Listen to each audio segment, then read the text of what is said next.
అందరికీ నమస్కారం. లలిత ఛానల్కి స్వాగతం, సుస్వాగతం. ఓం సుముఖాయ నమః, ఓం దక్షిణామూర్తయే నమః. భూమిపైన పరమశివుని అవతారం ఎత్తినప్పుడు మన వేద పురాణాల ప్రకారం ఆది పరాశక్తుడైన పరమశివుడు చెప్పిన ప్రకారము ఆది పరాశక్తి పూజ కూడా జరుగుతుంది.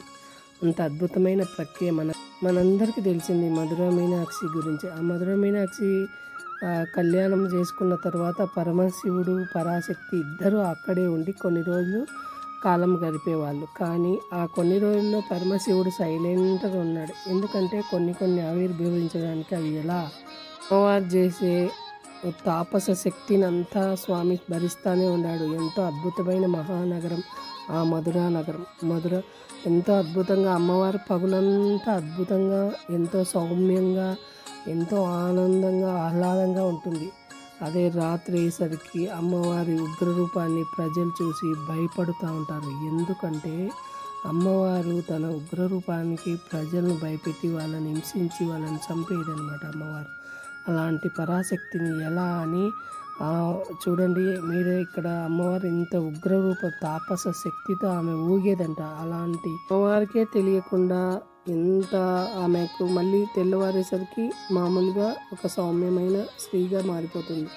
ఇలాగా ఉండగా పాండురాజులు అందరూ దిగులు చెందుతారు, ఎంతో ఆలోచిస్తారు ఆమె గురించి, ఎన్నో పూజలు చేస్తారు. రాజు, మహారాజు, రాణి అందరూ, ప్రజలు కూడా చేస్తారు. ఎందుకంటే ప్రజల ఎఫెక్ట్. అప్పుడు శంకరాచార్య గురువు గారు దేశాన్ని అంతా ప్రశాంతత ఉంచారు. దేశం అంతా తిరుగుతూ ఉంటాడు. అప్పుడు ఈ ప్రాంతానికి వచ్చినప్పుడు ఇక్కడ ఉన్న మంత్రులు, పాండ్యరాజుల మంత్రులు పోయి ఆ గురువు గారిని తీసుకొచ్చి మన అమ్మవారికి ఏమన్నా చెప్పగలమో ఆలోచించండి అని చెప్తారు.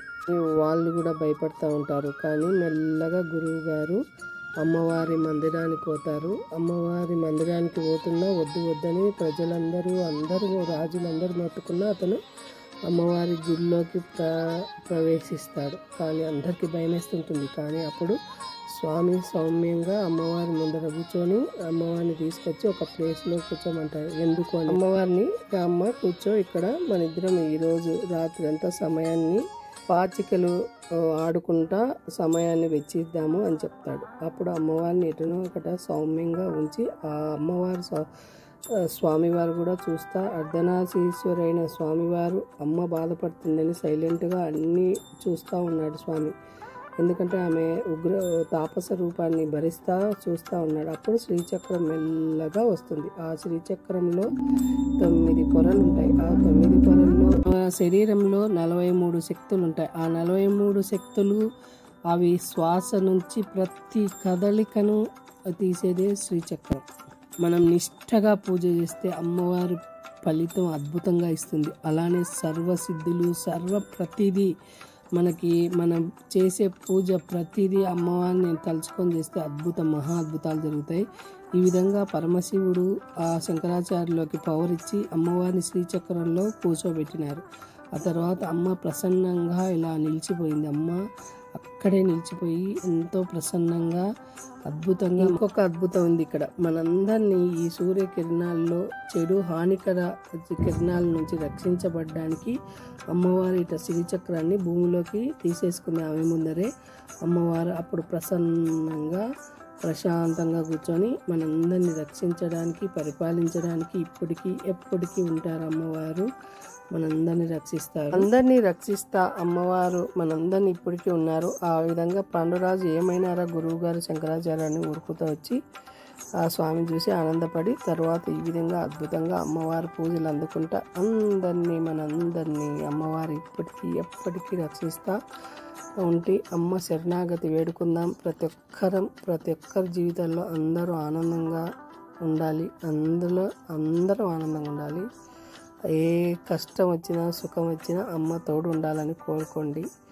మనం ఇంతటి అమ్మ మహిమాన్విత కలిగిన మధుర మీనాక్షి అమ్మను మనం దర్శించుకుందాం. మీనాక్షి, ఇది నీ మీనాక్షి.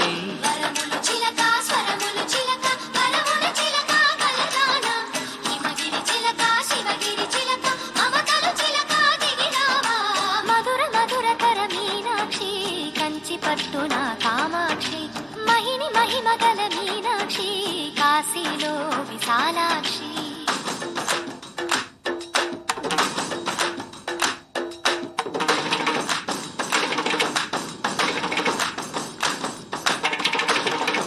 సర్వే జన సుఖినో భవంతు. అందరం బాగున్నాం, అందరం ఆనందంగా ఉన్నాం.